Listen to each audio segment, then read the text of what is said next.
Bonsoir à tous, madame, monsieur, bienvenue dans Le Monde ce jour. Le Monde ce jour, c'est sur la Dan Broadcasting System. Merci à tous les nombreux téléspectateurs qui commencent à nous suivre comme ça un peu partout au Cameroun et justement en Afrique et dans le monde. Ce jour, nous allons certainement parler d'une question qui touche le Cameroun et qui a mis le Cameroun d'une mauvaise manière sur le toit du monde, à savoir la corruption. Vous le savez très bien, le pays a été champion 2 fois en matière de corruption et du coup, une opération main propre avait été lancée, une opération dite d'assainissement, une opération épervier qui a eu une première phase, une deuxième phase et peut-être une troisième phase. L'on attend vainement la quatrième phase. Mais du coup, et au cours des multiples procès qui sont déroulés dans la République et les prisonniers, parce qu'il y a justement un gouvernement en prison et des directeurs généraux de plusieurs entreprises, on se pose des questions aujourd'hui sur cette opération parce qu'il y a des vérités et des contre-vérités, surtout que cette opération relance la sécurisation du patrimoine financier de l'État du Cameroun. Rebonsoir à tous et bienvenue, vous le savez très bien, nous parlons tous ces jours-ci et jusqu'en décembre prochain de la sécurisation du patrimoine de l'État du Cameroun en termes de numérisation. C'est une opération lancée par le ministère en charge et sous haute instruction du président de la République, Paul Biya. Georges Gilbert Baonla, bonsoir et bienvenue.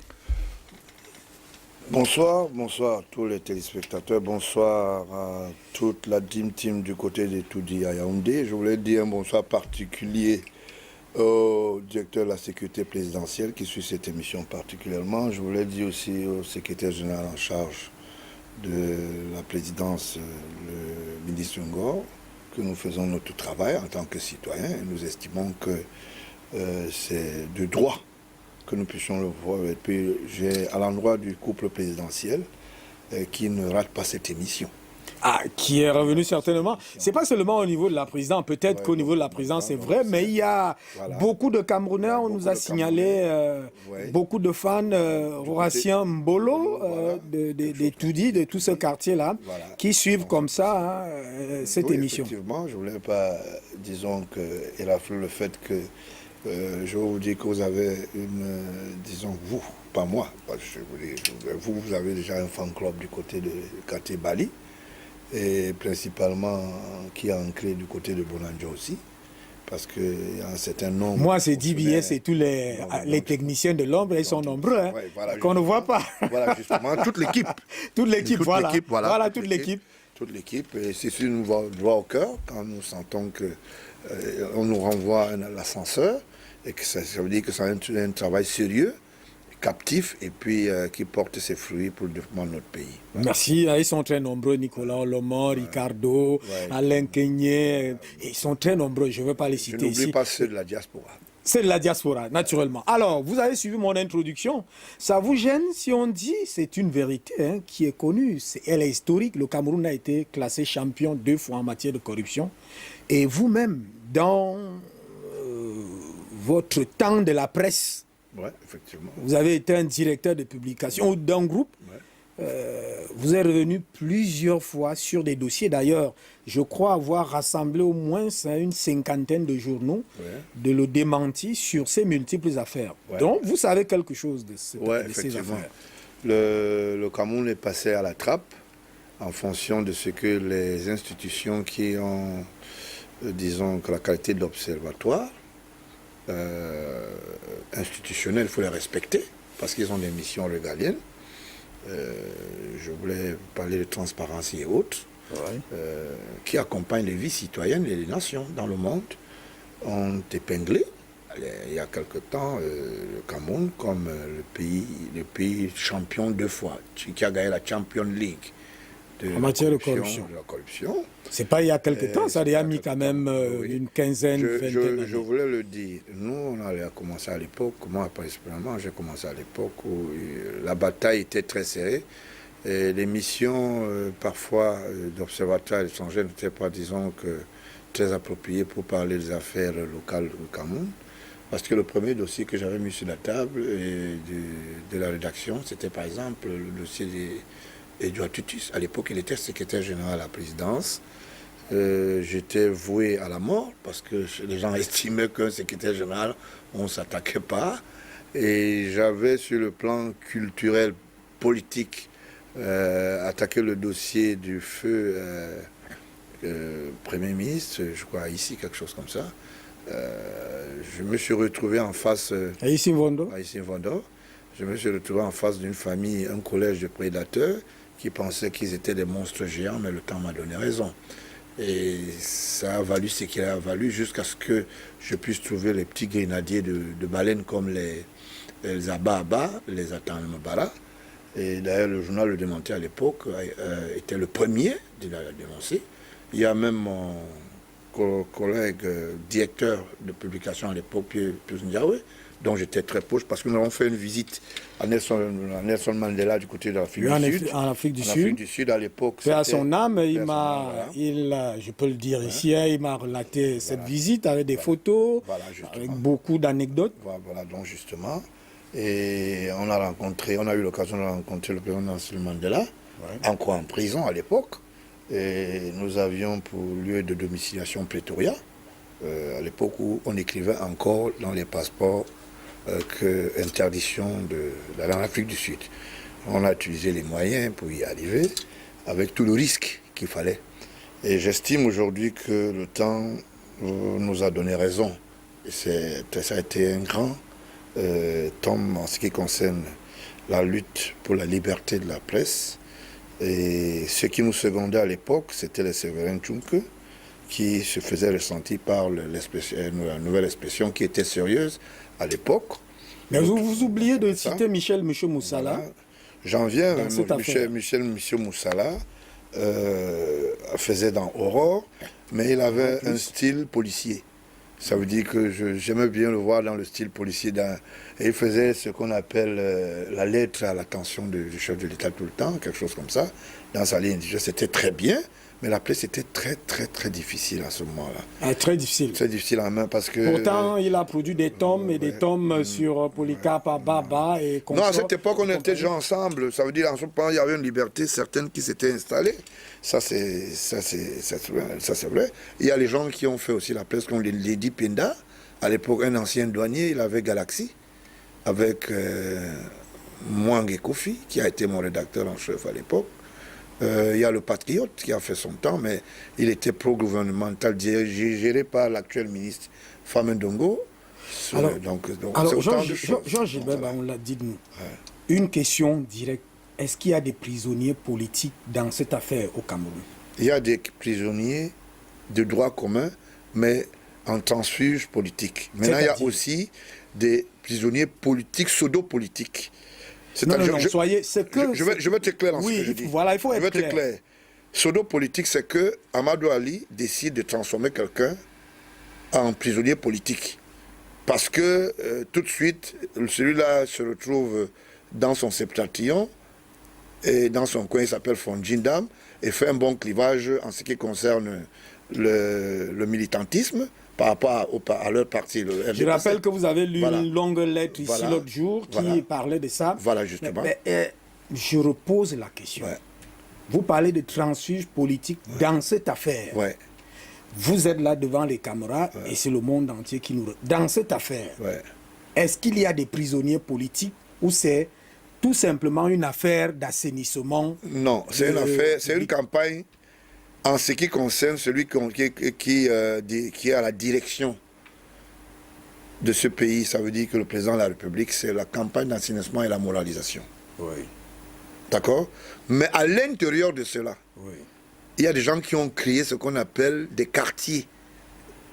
Et qu'ils veulent faire comprendre au chef de l'État que, en fait, ceux-là sont des ennemis de la République, hein, et ceux-là peuvent enclencher ce qu'on appelle une mauvaise médiation au niveau de sa politique. D'accord? Qui sont les ennemis de la République? Mais c'est que ceux dont on prétend, ça veut dire que voilà ce qui se passe. Parce que je voulais donner un cas. Vous voulez dire qu'il y a des coups politiques en fait. Voilà ce que je voulais dire. L'opération est lancée, mais il y a des coups politiques à l'intérieur. Voilà, l'assainissement est lancé, mais il y a des coups politiques. Merci. Voilà. Donc ça fait qu'il y a une confusion totale. Parce que vous ne pouvez pas aller mettre quelqu'un en prison parce que vous lui avez demandé pendant une séance de travail et qui s'appelle Fondindam, à l'immeuble Étoile. À l'époque, Chief Nouni avait organisé un bal masqué. Et sous le regard, à l'époque de DGRE... Rappelons à l'attention de tous qui nous regardent un peu partout, Chief Inoni, c'est le Premier ministre, d'ailleurs, qui a eu ce mérite-là de lancer l'opération Épervier. Voilà, et l'opération, malheureusement, ça l'a rattrapé lui-même. Oui. Bon, voilà, donc, qui dans une réunion préparatoire pour soutenir un projet qui devait construire j'appelle ça, les grands pipes, et qui devait vendre mieux le chantier naval. Sous la bannière, par exemple, de Fondindam, ils ont mis un système croyant que M. Fondindam avait de l'argent à leur donner. C'est de ça qu'il s'agit. Parce que quand vous avez un projet de 250 milliards et que vous profitez de mettre en exergue l'expertise technique dans le domaine, par exemple, du chantier naval, comme dit, on s'en rend compte que le chantier naval pouvait construire un bateau. Quand le bateau n'a pas été construit, c'était parce qu'il y avait une concurrence déloyale. C'est pour ça qu'au Rodel... Non, parlez de manière... Bon, arrêtez-vous dans ce que vous appelez concurrence déloyale. Voilà ce que je dis. Concurrence déloyale, voilà ce que je dis. En termes simples, pour que tous les téléspectateurs comprends, j'en viens. Oui. J'en viens. Voilà. Faire beaucoup de détours en termes... Non, je ne fais pas de détours, moi. Hein. Oui. Je voulais simplement dire ceci. Hein. Oui. En ce qui concerne réellement l'histoire, par exemple, de la cupidité politique. Je pense que j'ai parlé de transfuge, ou bien vous avez dit tout à l'heure de coups politiques. Voilà des victimes parmi lesquelles celui-là. Vous comprenez à peu près? Donc vous nous dites que Fondindam, c'est une victime. Mais il est victime parce que les fonds, tout le monde reconnaît, vous ne pouvez pas être condamné sans preuve. Vous ne pouvez pas être en prison comme ça. C'est de ça qu'il s'agit. La concurrence déloyale, rentrons là. La concurrence déloyale, c'est quoi? Oui. Le chantier naval a des missions régaliennes. Est-ce que vous comprenez? Ces missions régaliennes dont le chantier naval a, ce sont des missions comme telles, c'est-à-dire qui sont des missions nobles et qui ne souffrent d'aucune contestation. Et on s'en rend compte que le chantier naval a suivi une chronologie. C'est-à-dire, l'histoire du chantier naval, c'est quoi? C'est que c'est une entreprise qui peut créer des richesses. Que quelqu'un prend en minorité dans un financement qui n'a même pas l'auréole réelle, avec des missions type régaliennes qui peuvent booster l'économie. Et comme il s'appelle Fondindam, il a osé apporter son expertise. Et quand il ose apporter son expertise, il arrive à capter l'attention d'un financeur, des investisseurs extérieurs, parmi lesquels le réseau financier. Et à cet effet, qu'est-ce qui va se passer? Fondindam va avoir l'audace de mettre en projet c'est-à-dire le squelette politique du renouveau sous l'auspice de Paul Biya. C'est de ça qu'il s'agit. Des entreprises qui se prennent en charge et qui peuvent créer des richesses. Vous comprenez? C'est ça son péché? C'est ça son péché. Maintenant, ceux qui sont aux affaires, d'une manière tutélaire, tel le Premier ministre Chief Nouni, tel le vice-premier ministre. Le Premier ministre de l'époque, mais maintenant à Kondangui. À Kondangui, mais apparemment, quand vous êtes Premier ministre, même si vous êtes en prison, vous êtes le Premier ministre. C'est pas un problème avant ça. D'accord, ok. Vice-premier ministre en charge, disons l'actuel vice-premier ministre Amadou Ali, s'organise lors d'une réunion pour d'abord l'ausculter autour d'une diatribe. Tu as de l'argent, tu as assis dessus de l'argent, donne-nous notre quote-part.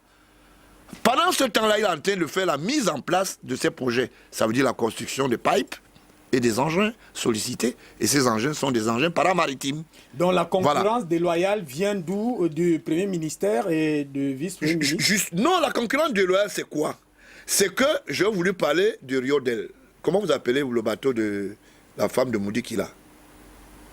Vous nous dites, dites-nous. Mais on a parlé de ça tout à l'heure. Pourquoi vous faites comme si vous ne connaissez pas? Il y a un bateau que vous avez voulu acheter, dont Doe Collins était apparemment l'indicateur, le prospecteur. Le bateau qui avait eu beaucoup de problèmes là? Oui, c'est Rio Del ou Del Rio? Del Rio, hein? Okay. La concurrence déloyale, c'est où? C'est de là qu'il s'agit. Voici, le chantier naval peut construire des bateaux. parmi ses missions. D'accord? Et on estime qu'il faut aller acheter à la carte un bateau. Parce qu'il y a des petits amis, des autres qui servent les amis. Est-ce que vous comprenez? Parce que je ne veux pas entrer dans les chiffres, dans les affaires. Je veux que cette affaire soit traitée en fonction d'une programmation. Parce qu'on ne peut pas prendre le tout aujourd'hui. C'est ça qu'il s'agit. Il faut aller pour expliquer au fond pourquoi il est en prison. Parce qu'il empêche que ceux-là puissent aller faire de la surfacturation sur un bateau. Ils achètent un bateau. Elle a acheté un bateau. Au lieu de le fabriquer. Voilà, au lieu de le fabriquer sur place parce que le chantier naval en a d'expertise. Et il y a des ressources humaines qui accompagnent cela. Il y a des directeurs d'exploitation, il y a de ceci, il y a de cela. Donc il y a un problème, c'est que dans cet accompagnement, les gens estiment qu'il faut aller acheter un vieux bateau qu'on va venir revêtir. Et dans le pipe de la gourmandise, c'est lui qui empêche. On ne demande pas son avis. On vient plutôt lui dire, nous avons acheté, va expertiser. Il dit, mais non. Vous ne pouvez pas nous avons acheté déjà. Il dit non. Il y a un problème. Est-ce que le chantier naval qui a des missions régaliennes comme telles, qui peut construire des bateaux et autres, pourquoi est-ce qu'il n'a pas été consulté. Et ils estiment que c'est un défi. D'accord? Dans ce pipe, lui ne va pas comprendre que ce sont des ennemis qui s'installent maintenant sur sa route. C'est de ça qu'il s'agit. Et il y a des dates historiques qui sont là. Que vous nous rappelez? D'accord? Le 19 mai 2005, pendant une réunion présidée par Efren Enouni, Premier ministre à l'immeuble Étoile, le vice-PM, disons que, de la justice à l'époque, M. Amadou Ali, il dit, mais monsieur, tu es assis sur l'argent, il faut nous donner notre part. Et il dit à M. Fordindam, devant Oboulabet, à l'époque DGRE, ça veut dire Direction Générale de l'Enseignement, à l'époque qui participait, il dit, monsieur le DG, si votre projet du yard pétrolier de Limbe connaît autant de difficultés ici à Yaoundé, c'est parce que nous tous dans cette salle pensons que vous êtes assis sur des milliards du projet et que vous mangez seul, sans cure-dent. Même les restes et les résidus n'y sont pas. Et dans cette salle, il y avait au moins 10 ministres. Minimum. 10 ministres. 10 ministres de la République. La direction générale au Bélabout ne va pas faire la note de l'enseignement au chef de l'État. Parce que moi, j'ai approché la chose pour comprendre pourquoi. Parce que son rôle pendant les assises, c'est de rendre directement compte au chef de l'État, parce que c'est ça la mission de la DGRE. Ce qu'il n'a pas fait dans ce rapport, c'est qu'il devient assez pensif. Et pourquoi il ne le fait pas?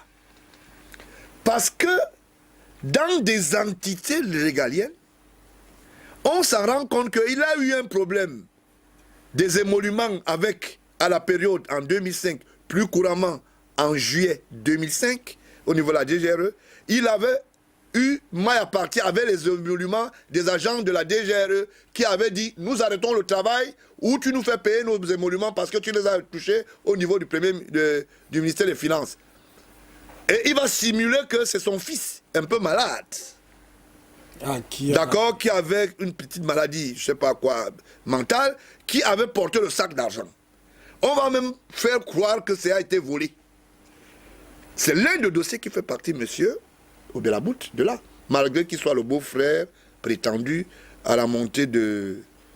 comment on appelle ça? Je voulais dire à Yaoundé, là, ça va me venir tout à l'heure à la tête. Alors, la suite de ces réunions, dont les renseignements ne sont pas... Bon, voilà, ne sont pas donnés. Oui. Ça, c'est la date du 19 mai. Oui.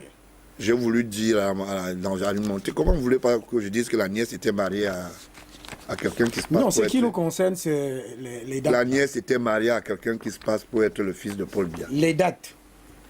Pourquoi vous n'aimez pas que je parle de ça? Il prend souvent la tondeuse, il pique pour que ça donne la forme de la tête. Mais c'est difficile. Hein? Le 3 août 2006, les allégations sont telles que le directeur de chantier naval, maintenant, va se retrouver en face de Charles Corps II. Un audit non contradictoire sera fait à son endroit. Ah, à l'endroit de Fordjidam. Du chantier naval. Mais on se pose la question. Quand vous venez auditer quand même une entreprise, vous devez poser la question que, mais, monsieur, donnez-moi des éléments et quand vous trouvez la faute, vous lui demandez quand même que, est-ce que vous avez... Vous dites, venez d'où? Commandé... C'est commandité par... Mais tu ne comprends pas. Le chantier naval est lié à la SNH. Oui. Laissez-moi vous parler. Oui. Corps 2 est un gribouilleur auditeur agréé auprès de la justice. D'accord? Le ministère de la Justice, je vous l'ai dit. Et on s'en rend compte que dans ce gribouillage, il va parler de 2003 à 2005, alors que Corps 2, il est commissaire aux comptes. Il avait déjà certifié sous réserve les comptes des exercices 2003-2004. Mais vous critiquez 2005, 2003, 2005. Mais vous avez certifié les exercices 2003 et 2004. Paradoxe. Quelqu'un qui dit oui et demain il dit non. Voilà autant de gabegie. Dans la même révision des comptes de 2005, qui n'avait pas encore été achevée. Bien sûr, c'était en septembre 2007 que les comptes 2005 avaient été certifiés. Je trouve ça très difficile à juger. La contestation du directeur général de bon ton et de bon droit va s'asseoir. Il va dire, il va contester. Il dit, mais je ne peux pas, vous ne m'avez pas donné l'opportunité d'expliquer. Oui. Et encore que vous ne respectez pas la traçabilité d'un audit. Il dit non. Quand vous êtes là, c'est le couperet maintenant. Lui, manifestement, le corps de là. En mai 2006, il a été expulsé de la maison de maire de Price Waterhouse Copper. Ça veut dire quoi? Ça veut dire que monsieur, on vous a donné, par exemple, une carte de presse, on dit que vous êtes journaliste. Oui. La Price Waterhouse Copper, c'est une coopération qui reconnaît les valeurs de personnes qui sont dans le métier.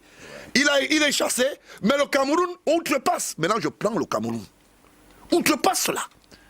On prend quelqu'un qui était... Non, attendez, laissez-moi parler. Non, laissez-moi vous relancer. Qui n'est même plus reconnu. Quand vous dites le Cameroun, vous voulez nous embarquer dans un je ne vous embarque pas. Oui. J'ai dit le Cameroun. Maintenant, laissez-moi vous dire qui au Cameroun. Parce qu'il parle au nom du Cameroun, mais non pas de mandat. Apparemment, il est très proche de la SNH. Il faut à tout prix que ce monsieur qui gêne en amont qu'on puisse acheter le bateau qui était déjà en cours de négociation, dont Madame Boudi qui a été la coopérante et qui a mis beaucoup de choses autour de cela pour qu'elle puisse être... Mais ce qui gêne, c'est qu'on peut prendre un exclu de compétences... Mais c'est de ça c'est ça qui est mauvais. Ça veut dire qu'on ne peut pas commettre un expert qui n'est plus reconnu. D'où je parle du Cameroun. Mais qui est proche de la SNH. Suivez mon regard. Alors, comment ça évolue? Qui apparemment mange un peu avec Dokoles. Parce que lui mange un peu. Comment ça évolue? Maintenant, qu'est-ce qui va se passer? Le vice-PM de la justice va laisser prospérer l'enquête judiciaire contre un DG parapublic alors que le consupé était en train de vérifier les mêmes informations. Ah, le Conseil supérieur... Qui est au-dessus de toute entité. Ça veut dire que le commissaire aux comptes, tous ces auditeurs qui sont agréés auprès de la justice, sont en dessous de cette institution. Ça veut dire que les prérogatives constitutionnelles, étatiques disent que quand le consupé met de l'ordre, ou audite, ou veille, on se tait, on regarde et on consomme. Nous sommes en face d'une délectation qui n'est pas normale. Le 15 octobre 2007, le rapport du consupé sur la gestion du chantier naval pour la période 2003-2006 est communiqué au ministre d'État SGPR. Ce rapport, malgré sa prééminence par rapport à tout... Que dit le rapport? Le rapport, voilà. Malgré sa prééminence à tout autre audit antérieur, déclare qu'il n'y a pas eu de détournement de deniers publics au chantier naval entre 2003 et 2006. Et par convivialité, monsieur, le directeur sera convié à la présidence plutôt pour être apprécié. Entre autres, le chef de l'État apprécie les actions du chantier naval sous l'ère de Fondjindam. Et comme si ça ne suffisait pas, malgré qu'il soit apprécié, alors je veux serrer ma ceinture un peu pour vous dire qu'il y avait quand même quelqu'un qui est aux affaires encore, qui est directeur général de la CNPS. Et quelqu'un qui apparemment, qui peut être dans un premier ministère actuel, qui l'ont reçu et l'ont plutôt apprécié pour dire que d'après nos vérifications, nous savons que vous n'avez pas commis une faute de gestion. Ce que vous dites là, on se le connaît. Ils étaient des experts du Conseil supérieur. Très bien. Malgré la communication de cette conclusion de non-DDP à la présidence en octobre 2007, le vice-premier ministre de la Justice, Amadou Ali, a fait arrêter le 7 mai 2008 et écroué dans une prison un innocent. Il s'appelle Fondjindam. Alors, vous parlez d'innocent ici, monsieur. je vais vous donner l'information. C'est pas la justice ici. Non, laissez-moi parler. Un innocent, je vous dis pourquoi. Oui. Je n'ai pas le prétoire ici, mais je voulais dire... Non, vous n'êtes pas juge. Non, monsieur, je parle des éléments. Non, monsieur, je parle avec les documents. Vous en avez un? Mais vous ne pouvez pas faire... Moi, je parle avec ça. Ici. Vous dites présumé innocent. Non, je dis innocent. Non, présumé. Mais monsieur. dès qu'il y a des conclusions des experts en la matière, vous ne pouvez pas parler de présumé. Nous ne sommes pas ici en justice, nous sommes là pour relater les faits. Et les faits sont têtus. Je parle avec les documents. Comme je disais souvent, Nabel, ma papa, voilà les documents. Je ne parle pas derrière. Celui qui peut contester que Amadou Ali, que ceux qui étaient aux affaires, qui viennent dire non. Que Mekoulou a été à cette réunion en tant qu'expert, en tant qu'inspecteur. À quelle réunion? À la réunion du Premier ministre. De la présidence de la République. Qui a félicité. D'accord. Qui a félicité. Et quand vous félicitez, je vais vous dire quelque chose que vous ne savez pas. Quand vous communiquez à la présidence, il y a ce qu'on appelle la vase communicante. Les services sont écoutés, tout le système est enregistré. Le chef de l'État, même s'il est dans la douche, il sait bien que vous êtes dans la présidence. Je vous donne cette information si vous ne l'avez pas. Et personne ne peut la contester pour ceux qui connaissent mieux la présidence. Le 7 mai 2008, le département des États... laissez-moi parler. Vous n'avez pas fini parce que vous dites Fondjindam est arrêté et il est innocent. Alors il est écroué le 7 mai 2008. Il est arrêté pourquoi? Parce que le vice-premier ministre dit que malgré tout, même si les inspecteurs en charge de cette expertise au Consupé disent que ce n'est pas de cela qu'il s'agit, il y a des allégations. Je pense qu'il y a fortement des soupçons et qu'il a des comptes et des paradis fiscaux dont je continue à attendre jusqu'à maintenant. Aucun rapport pour dire tel compte est à l'île Caïman, tel compte est au Guantanamo. Je peux vous relancer. Mais c'est quoi cette histoire? Attendez, je peux vous relancer. C'est compliqué. Je peux vous relancer. Allez-y. Alors, le dossier d'instruction s'est appuyé sur quoi pour qu'il y ait procès? Mais le dossier s'est appuyé sur les allégations. Sur les soupçons. Les... On soupçonnait qu'il avait des comptes paradis fiscaux. Je mets quiconque en défi. Même le ministre Laurent Esso sait aujourd'hui que ce monsieur est là-bas pour rien. Vous n'avez pas les preuves contre un individu. Vous dites qu'il a les comptes des paradis fiscaux. Qu'on sorte un seul compte. Je mets quiconque en défi. Je vous dis, c'est une enquête que personnelle j'ai faite. Ce n'est pas une histoire de que M. Fondjindam, j'ai fait cette enquête. Et nous tous on était... Ah non, excepté même Fondjindam en tant que... Donc ça veut dire quoi? Je ne viens pas ici défendre Fondjindam. Je viens dire ici la vérité. Ah, j'ai voulu vous demander. Je viens ici dire la vérité. Attendez, j'ai voulu vous poser cette question. Je vais vous dire quelque chose qui va vous surprendre. Oui. Dans le démenti, journal dont je dirigeais, les gens... Il y a un de mes rédacteurs à l'époque qui est venu, qui était très proche d'Amadou Ali. Je ne vais pas donner son nom, par respect pour les journalistes. Qui est venu me dire, il y a des problèmes au chantier naval. Il faut qu'on se mette dans la même trappe parce que Fondjindam dérange. Je leur ai dit, tout ce que vous allez commettre comme article... C'est ce que le journaliste vous a dit. Il m'a dit, je suis directeur de publication à l'époque de ce journal. Je lui dis non, tout ce que vous mettez au conditionnel. Je ne veux aucun article qui dit que si vous avez les preuves non publiées avec les facts similaires, je veux faire fax numéro 1. Fax numéro 2. S'il a détourné de l'argent, vous me faites comme d'habitude. Non, je dis, monsieur, je ne veux pas ça. Mais, ce journaliste s'est fait virer par ma modeste contribution. Il a été récupéré dans un ministère comme temporaire. D'accord? Donc, il y a quelque chose de sérieux. Et on ne peut pas... Il est parti de votre journal. Il est parti parce que je l'ai... Comment ça, vous l'avez chassé? Il est parti parce qu'il est allé travailler au FECOM. Et je sais qui l'avait envoyé par recommandation, sur recommandation là-bas, pardon. Et à l'époque, le FECOM était géré par Ondondon. Parce que c'était une recommandation. Qui a connu les affres. Et je vais dire à ce jeune homme, va travailler là-bas. On va te donner par exemple 500 000 par mois. Hein? C'est une très bonne chose. Mais sache que tu auras des problèmes. Et c'est là le problème de conscience. Je parle si monsieur à la télé aujourd'hui. Vous savez là où il est filé?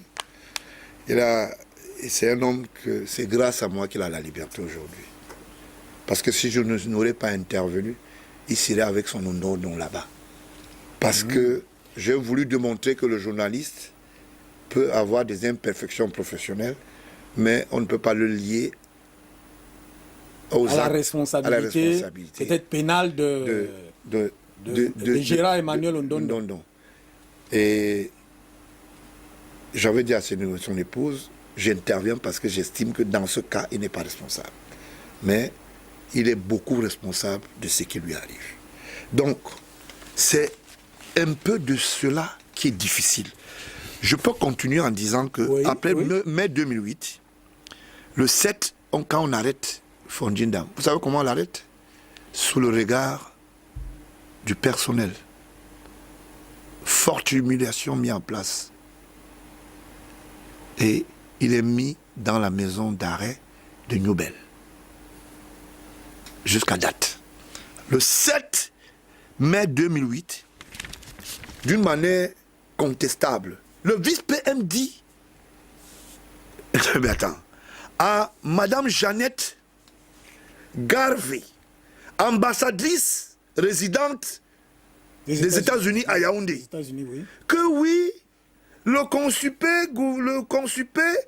a audité et a épinglé Fondjindam d'un détournement de plus de 2,3 millions, ça veut dire USD, donc de dollars, lorsqu'il était DG du chantier naval. Et tout ce qu'on lui a demandé, c'est de rembourser qu'on le laisse tranquille.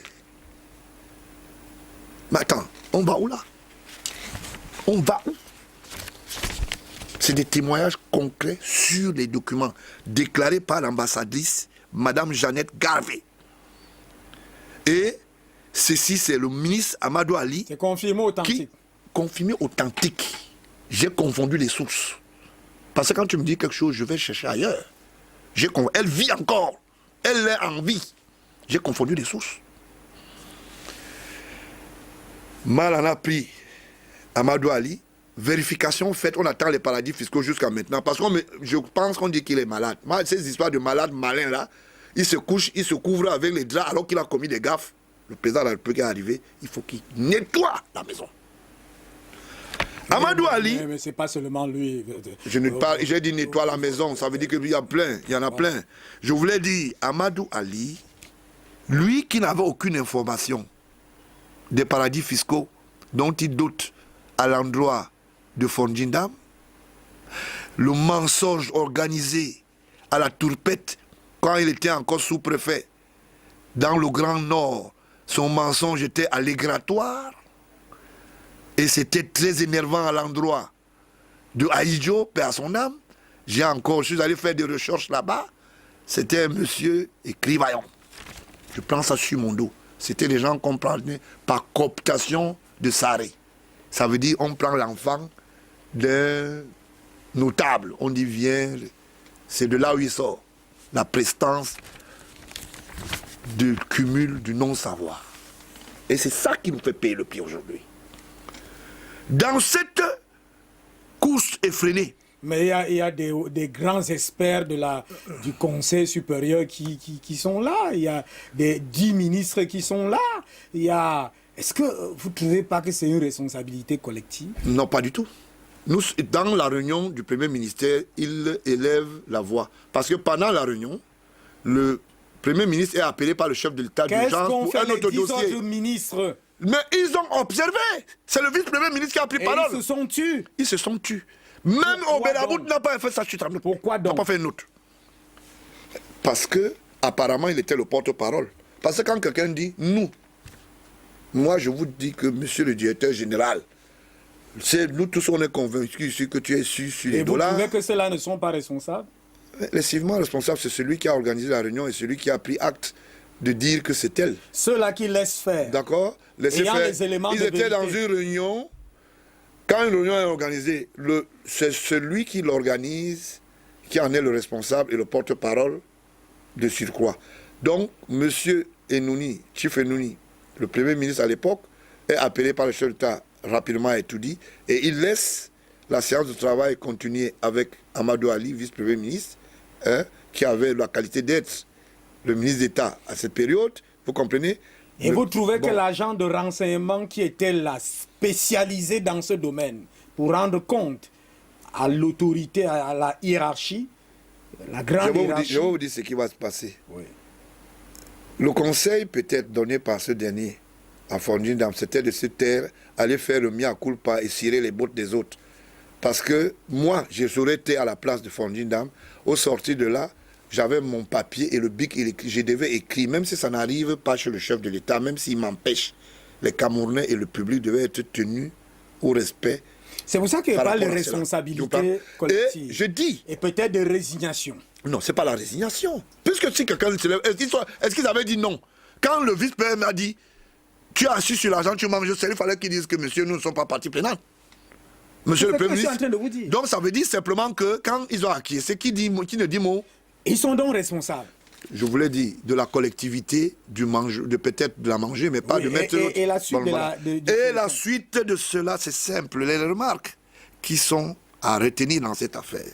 Le rapport du Consupé, numéro 0040 L-Consupé-SG-DIEP en date du 15 octobre 2017 dit clairement 2007, j'ai dit, pas 2017. Dit clairement qu'il n'y a pas eu de détournement de deniers publics au chantier naval entre 2003 et 2006.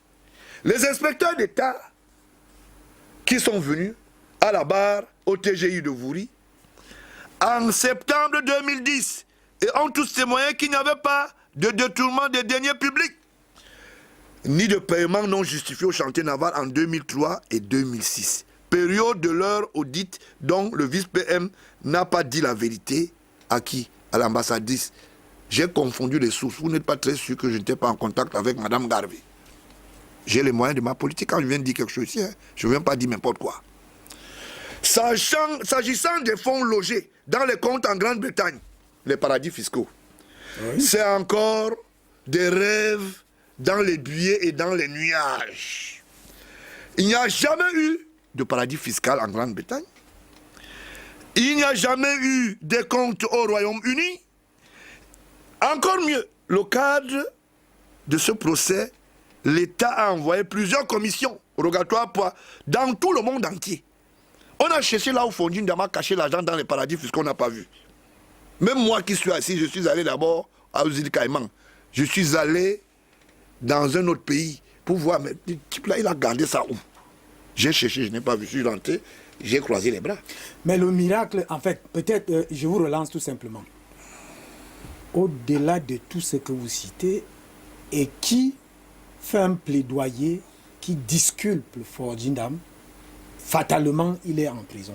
Fatalement, il est en prison parce que j'ai lu une lettre ici. Je ne veux pas recommencer à la lire. Là où le ministre en charge de la justice à l'époque, Amadou Ali, vice-premier ministre à l'époque, je vous l'ai dit, en charge de la justice, avait décidé de l'arrêt de mort. Il a donné des consignes. Le juge là existe encore. Hein. J'ai confondu les sources. Parce que là, nous ne sommes plus à l'heure là où tu disais à un président du tribunal, bon, va faire ceci. Quand je me place en face de toi, je te dis, monsieur, le premier magistrat, moi qui suis en face de toi, je suis d'abord Camerounais. Maintenant, en tant que président d'un parti, dans nos missions régaliennes, voici ce que je veux comme information. Si vous ne me donnez pas cette information et que j'ai le document qui vous inculpe, je vous porte plainte. C'est ça ma façon de travailler. Si je m'en rends compte qu'en face de moi, vous voulez apporter la mauvaise foi et que j'ai un document qui, de près ou de loin, témoigne seulement que vous n'avez pas respecté la chose publique, ou peut-être vous avez violé la loi, je vous porte plainte. Et je l'ai fait plusieurs, avec l'actuel secrétaire général, sénateur du Sénat. Je l'ai fait. J'ai transmis une plainte normale de M. Diouké qui a porté plainte aujourd'hui aux brasseries. Et l'affaire suit son cours. Je l'ai fait avec le président de l'Assemblée nationale. Je peux dire, j'ai tout le temps que je le fais. Et ça marche. Parce que le chef de l'État est là pour écouter le peuple. Et ceux qui veulent participer, les différents acteurs. Que les gens ne croient pas qu'ils vont s'asseoir sur leur laurier parce qu'il est magistrat. On a un document qui l'implique dans une curiosité de corruption. Alors, et qu'on vient de dire, je le dis, je te porte plainte. Et moi, écoutez, s'il vous plaît, je vais chuter.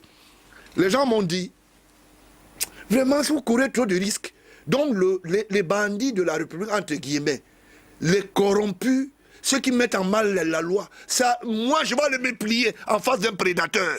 Ah non. Ah non. Mais c'est pas le système. Et toutes les fois. C'est pas le système. Non, non, écoute, c'est pas le système, monsieur. Moi, je ne suis pas un Camerounais à part. Prenez le courage, monsieur, de dire à monsieur le magistrat, vous vous êtes trompé. Monsieur le secrétaire général de la présidence, vous êtes en porte-à-faux avec la loi. Mais Fonjinda m'a d'accord, je le fais depuis des années et ça marche. Il a dénoncé l'audit. D'accord. Vous savez là où il est. Il a dénoncé quoi? L'audit qui était commandité. Vous pensez que c'est parce qu'il a dénoncé seulement l'audit, c'est parce qu'en face, il y a des gens qui voulaient manger. Le bateau appartenant au couple Moudiki. Vous avez oublié ça? En passant, ça fait 3 fois qu'il tente de démissionner. Monsieur Moudiki, you have the floor. Nous tous, on est là. C'est ça que monsieur Biya lui a dit. Je prends ça sur mon dos. Il a tenté de démissionner 3 fois. Je parle devant la télé. Je parle en face d'une caméra. Il part où? Tu vas rester. Il faut répondre de tes actes. Il n'y a pas de Camerounais français. Alors, c'est de ça qu'il s'agit. Moi, je retiens voilà, avant que je vous le relance seulement, je retiens une chose. Je retiens que l'État et le patrimoine de l'État, c'est-à-dire l'argent du contribuable, a été dilapidé dans ce procès que vous dites non-procès. Les gens sont allés partout, ils sont allés aux îles Caïmans, ils ont fait ceci. À qui profite tout cela, ce qui a été dilapidé là? Et fatalement, vous défendez un innocent qui est en prison. Voilà encore une autre peine. Comment on peut arriver à résoudre cela avant que vous nous On ne peut que résoudre cela en remettant celui-là en liberté sans condition. Voilà ce qui va se passer. Et qui va payer l'ardoise? Non, écoutez, les préjudices peuvent courir. D'accord, les réparations. Mais la condition sine qua non. Pendant que je vous parle ici, ce dossier, le chef d'État là, je ne viens pas dire des choses parce que je veux faire plaisir. Et je rappelle à ce prédateur, votre patron, il a ce dossier. Et il sait qui a fait quoi. Vous êtes beaucoup trompé. Aujourd'hui, à corps et à cri, le respect de la culture aujourd'hui a pris ce qu'on appelle un départ que je voulais dire fatal. Quand un fond, chez nous on dit souvent, quand un chef vient, il dit quelque chose, il faut l'écouter. Parce qu'il représente une entité forte. Que ce soit humaine, que ce soit des us. D'où vient-il que un groupe de chefs, de notoriété, qui jouent un rôle cumul culturel, politique, économique et tout ça, disent, ce monsieur, nous estimons, on est allé même dans les calebasses pour dire que, faut dire, attends d'abord, peut-être toi tu ne dis même pas la vérité. Traditionnellement même, j'ai rencontré des fonds, hein. Traditionnellement même, ils ont dit, quand j'ai posé 2-3 questions, ils m'ont dit, allez dire à votre père que le monsieur là qui est là-bas, Dieu est là. Voilà ce que ils ont dit Dieu est là. Parce qu'on ne sait pas ce qu'il fait là-bas. On ne sait pas ce qu'il fait là-bas. De 3000 employés à 400 employés au chantier naval. Ah, voilà une autre perte énorme. Aujourd'hui, les gens se retrouvent dans la rue. L'entreprise elle-même a chancelé. Vous comprenez? De 40 milliards aujourd'hui. Comment vous expliquez que l'entreprise est chancelée? C'est-à-dire... Mais nous ne pouvons pas. Il y a un problème, c'est qu'il y a de l'argent bloqué dans un compte dont le projet a pris dans les 50-60 milliards, si j'ai bonne mémoire. Et il reste aujourd'hui qu'on continue. L'argent est bloqué. Fonji Dam est en prison. Nous, on veut le travail. On a nommé des directeurs, Antoine Écoutez, Bicoro, monsieur, là, maintenant, vous posez un problème sérieux. Antoine Bicoro, avec un juge de Douala, dont j'ai pris le temps de fouiner dans sa vie, a décidé de l'arrêt de mort de M. Fonji Dam. Qui a décidé? Antoine Bicoro, qui a eu des gestes assez malveillants dans un bureau avec une ancienne journaliste. Vous me regardez pourquoi? Parlez. Qui est à la cellule de communication et qui est devenu bizarrement député. Des gestes malveillants. Non, des gestes de striptease, je voulais dire. Nous sommes sur Fonji Dam. Vous aimez certains biscuits, nous sommes sur Fonji Dam. Mais pourquoi on ne parlait pas de ça? Non. Fonji Dam, Antoine Bicoro. Parce que c'est Antoine Bicoro qui arrive. Lorsque vous dites... Parce que Antoine Bicoro a mangé dans le champ d'action du propriétaire de la SNH. Ça lui a coûté la peau de fesse. Tu sais, ça marche comme ça. Puisqu'il est question ça fait comme ça, là, ça fait autre chose. Quel est l'objectif? Lorsque Fonji Dam est arrêté, il faut... Antoine Bicoro vient, c'est lui qui sort les documents. Pour dire qu'il y a eu 206 millions, 200 millions à peu près qui ont été distraits sans fondement. C'était faux. Montez-moi le document qui accuse l'actuel directeur général. Donnez-moi le document. L'actuel ou bien le... Je dis l'actuel directeur général est cloué. Parce qu'il est encore en poste. Parce que nous, on demande qu'il soit libéré. Vous apparaissez comme son défenseur, c'est pas... Bah ouais, vous savez, vous ne pouvez pas tuer mes idées. Écoutez, je veux dire l'actuel. Écoutez, monsieur. Écoutez. Bah, voilà. Antoine Bicoro a été installé comme directeur du chantier naval, non? Oui, mais comme partenaire de la SNH. Mais c'est vous qui le dites. Et il est où aujourd'hui? Là, c'est un autre débat. C'est un autre débat? Oui. Il est dans le champ. Et nous, on a la mission d'aller le récupérer. N'oubliez pas que je suis le président du Parti républicain. J'étais en train de vous poser la question. Quand je dis l'actuel directeur général, ça ne veut pas dire que je ne connais pas que c'est un autre directeur qui est là, M. Faure, que je sais de quoi il s'agit. Vous comprenez? Vous ne perdez pas vos lettres de noblesse quand la justice n'a pas été en votre endroit définitif. Et qu'il faut que ça soit lié aux actes de gestion et de votre fonction. Jusqu'à maintenant, je continue à attendre. On lui a donné 10 ans. Les 10 ans qu'on lui a donnés aujourd'hui au niveau de la Cour suprême. Donc c'est 10 ans sur l'innocence. Mais puisqu'on parle d'une même personne, on ne peut pas accuser quelqu'un et au même moment on n'a pas les preuves contre lui. Il fait quoi là-bas?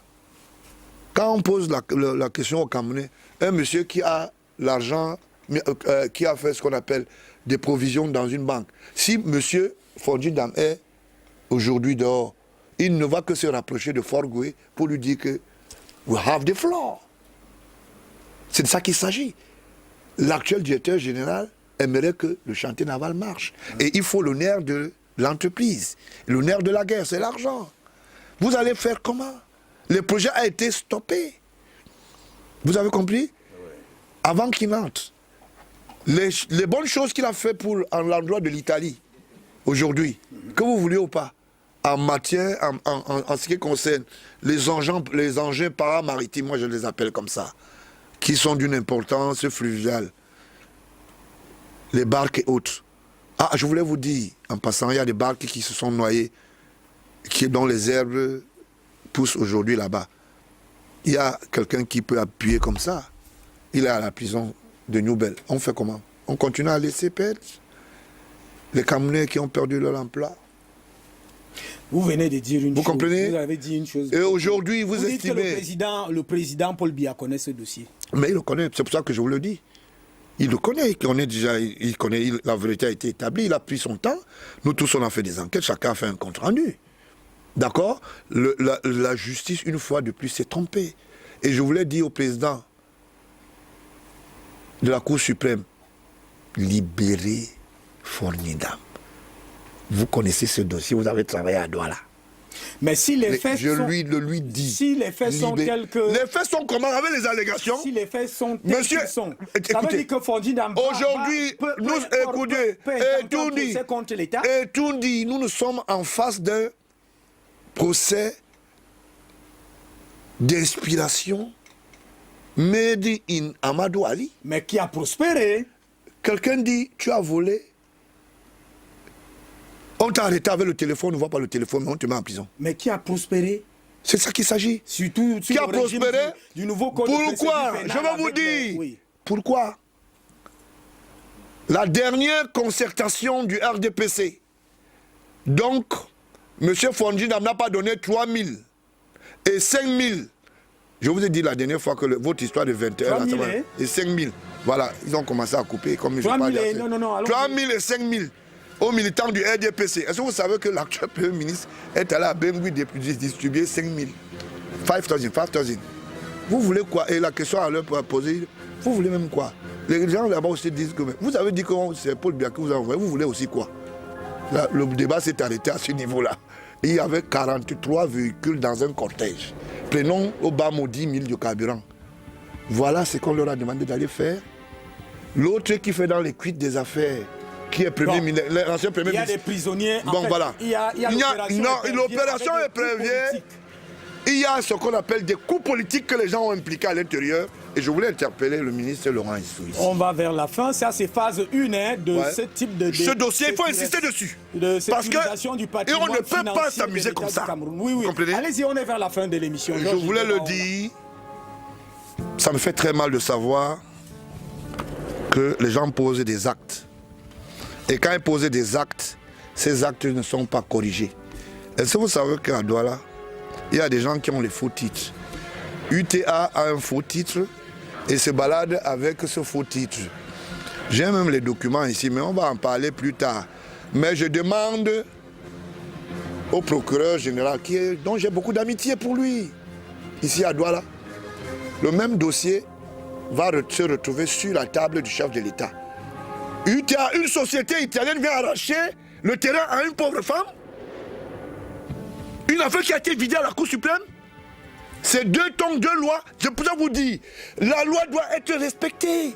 Les textes y compris. On est fatigué. Et ce que le peuple m'a dit aujourd'hui, de dire à l'endroit de mon père, qui est bien arrivé, il est bien portant, il n'était pas à l'hôpital, il est allé chercher... On arrache les terrains aux pauvres femmes. On m'a dit, à l'entrée du studio, va là-bas, dis à la télé et va dire à ton père que il nettoie toutes ces histoires qui sont à côté de lui. Que ça commence à faire trop. Les émoluments de la police ne sont pas payés, les émoluments de la gendarmerie ne sont pas payés, les militaires ne sont pas payés de leur émolument, la justice c'est la même chose, parce que quelques gangrènes de prédateurs se sont assis sur la politique de Paul Biya. Et je dis à l'endroit, papa, vire-les. Bon, c'est compris. On ne vous vire pas de ce plateau. Vous allez toujours revenir. J'ai dit papa, vire-les. Ok.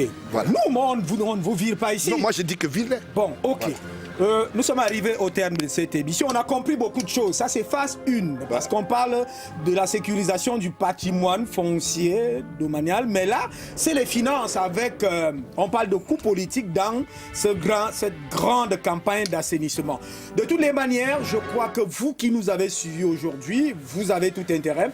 Retrouvons-nous peut-être vendredi prochain avec Georges Hébert. On la sera toujours en direct. Je serai là. Un grand honneur de vous autres, les téléspectateurs, mais dans la construction positive du Cameroun. C'est terminé.